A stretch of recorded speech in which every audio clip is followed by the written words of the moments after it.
बीडमधल्या पत्रकार परिषदेतल्या प्रकारावरून काँग्रेसनं सुनेत्रा पवार यांच्यावर बोचरी टीका केली। अजून किती दिवस गुंगी गुडिया बनून राहणार अशा पद्धतीचे प्रश्न विचारल्यानंतर सुनेत्रा पवार त्यांनी टीका केलेली आहे। बीडमध्ये धनंजय मुंडेंनी पत्रकाराला रोखलं होतं। प्रश्न विचारणाऱ्या पत्रकाराला धनंजय मुंडेंनी रोखलं आणि त्यावरच काँग्रेसनं टीका करत असताना सुनेत्रा पवार यांच्यावर प्रश्न उपस्थित केला।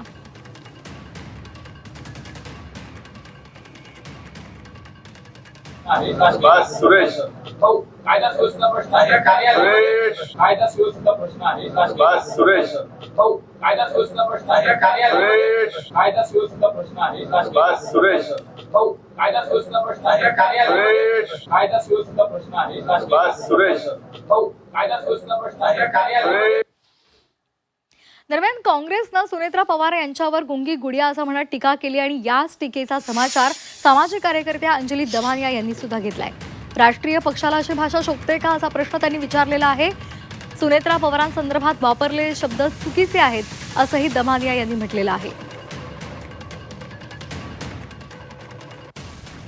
आज तर काँग्रेसच्या ट्विटर हँडलवरनं जे सुनेत्रा पवारांना म्हटलं गेलं ते अतिशय अपमानास्पद आहे। कोणालाही गुंगी गुडिया म्हणणं, एक ज्या उपमुख्यमंत्री आहेत महाराष्ट्राच्या आणि एक स्त्री असताना त्यांना अशी भाषा वापरणं हे मला मान्य नाही। मी त्यांच्या पक्षाविरुद्ध टोकाचं लढले, पण एक टीका करताना सुद्धा एक मर्यादा लागते।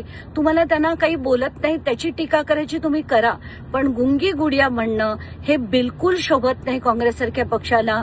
म्हणून मी आत्ताच काही वेळापूर्वी पृथ्वीराज चव्हाणांशी बोलले, त्यांनाही सांगितलं, त्यांना तर धक्काच बसला ऐकून।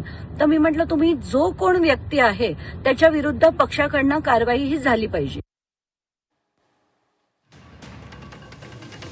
तर गुंगी गुडिया या विधानावर आता घणाघात केला जाते। काँग्रेसनं ही टीका केलेली आहे सुनेत्रा पवार यांच्यावर आणि त्यावरूनच आता त्यांच्यावर चौफेर टीका केली जाते।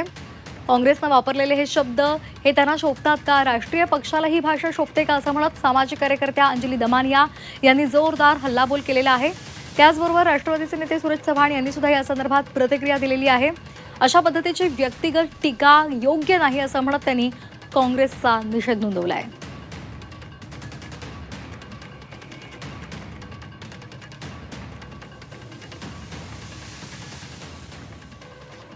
दरम्यान सुनेत्रा पवार इंदिरा गांधींप्रमाणे आपली कारकीर्द यशस्वी करून दाखवतील असं उमेश पाटील यांनी म्हटलेलं आहे। त्यांनी काँग्रेसला उत्तर दिले।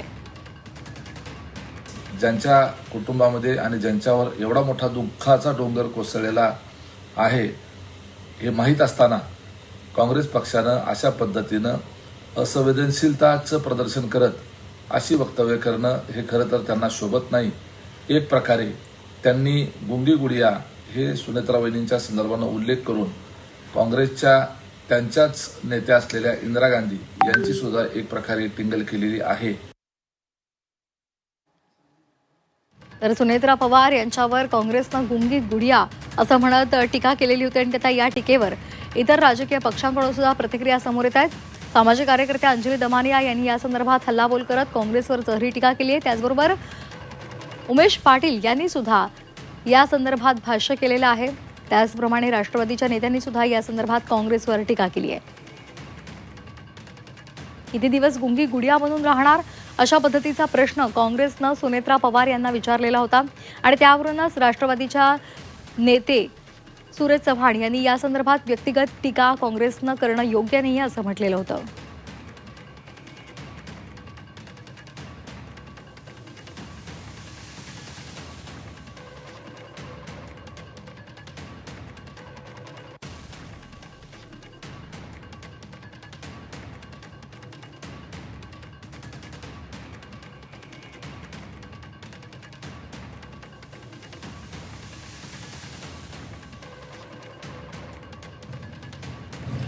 महाराष्ट्र प्रदेश काँग्रेसनं महाराष्ट्राच्या पहिल्या उपमुख्यमंत्री सुनेत्रावहिनी पवार यांच्या संदर्भात टीका करताना जे शब्द वापरले गुंगी गुडिया ते अत्यंत निषेधार्ह आहेत आणि त्यांची पुरुषी मानसिकता याच्यामधनं दिसते आहे। या देशामध्ये इंदिरा गांधींनाही गुंगी गुडिया म्हटलं जायचं, पण त्यांनी बँकांचं एकत्रीकरण राष्ट्रीयकरण करणं असू दे की पाकिस्तानाचे 2 तुकडे करत बांगलादेशाची निर्मिती करणं असू दे, स्वतःला त्यांनीही प्रूव्ह करून दाखवलं होतं आदरणीय सुनेत्रा वहिनी सुद्धा अहिल्याबाई होळकर, सावित्रीबाई, जिजाऊ, तारा राणींची लेक आहेत आणि त्याही या महाराष्ट्रालाच नव्हे तर देशालाही दाखवून देतील की सक्षमपणे त्या कशा पद्धतीने राज्यकारभार करतात. काँग्रेसनं हे म्हणून आपली पुढची मानसिकता दाखवली आहे, त्याबद्दल त्यांनी माफी मागावी.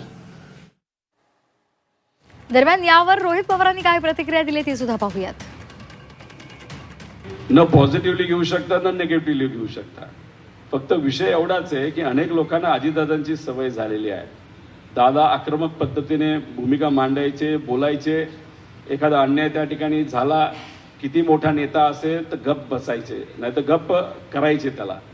पण तीच अपेक्षा तुम्ही सुनेत्रा काकींकडनं ठेवणार असाल तर मला वाटत नाही ती कधीच त्या ठिकाणी पूर्ण होऊ शकते, कारण दादांची जागा कुणीच तिथं घेऊ शकणार नाही.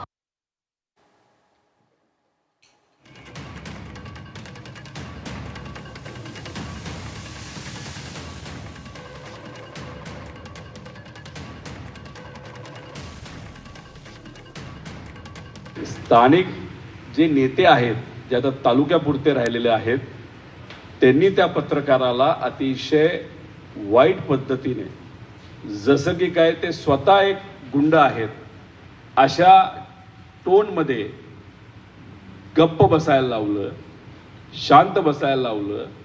आणि सामान्य लोकांसाठी जो विचारलेला प्रश्न आहे गुंडागर्दीच्या बाबतीत, तो मुद्दामून दाबला. कारण का बहुतांश बीड जिल्ह्यातले गुंड हे त्या नेत्याच्याच परिचयाचे आहेत. त्यातला मोठा गुंड हा जेलमध्ये जाऊन बसलाय, तो कधीच बाहेर निघणार नाही, पण त्याची पिलावळ छोटी छोटी गुंडाची अजून बाहेर आहे आणि तेच त्या ठिकाणी धुडगूस घालत आहेत. तोच प्रश्न पत्रकारांनी विचारला. माझं तर पत्रकारांना विनंती आहे, तुम्ही सर्वांनी या गोष्टीचा निषेध केला पाहिजे की पत्रकारांनी योग्य प्रश्न विचारून सुद्धा गुंडासारखी दमदाटी करून पत्रकारांचा आवाज हा त्या ठिकाणी दाबण्याचा प्रयत्न हा मुंडेंकडनं त्या ठिकाणी झाला. गुंगी गुडिया कोण होतं हे UPAचं सरकार असताना बघितलंय. त्यामुळं काँग्रेसने इतरांवर टीका करू नये. सुनेत्राताई पवार हे महाराष्ट्राचं नेतृत्व करण्यासाठी, पक्ष चालवण्यासाठी सक्षम आहेत. गुंगी गुडिया म्हणून कुणाला हिनवत जात होतं याचं आत्मपरीक्षक काँग्रेसने करावं.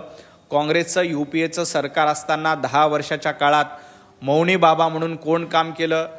कोणी सोनिया गांधींच्या नेतृत्वामध्ये पंतप्रधानपद असताना देखील सोनिया गांधी सांगतील तेच. राहुल गांधींनी तर कायदा संसदेमध्ये फाडून टाकला होता. अशा पद्धतीची अवस्था त्यावेळेला UPAच्या काळामध्ये होती. त्यामुळे गुंगी गुडिया कोण आहे याचं आत्मपरीक्षण हर्षवर्धन सपकाळ आणि काँग्रेसच्या लोकांनी करावं.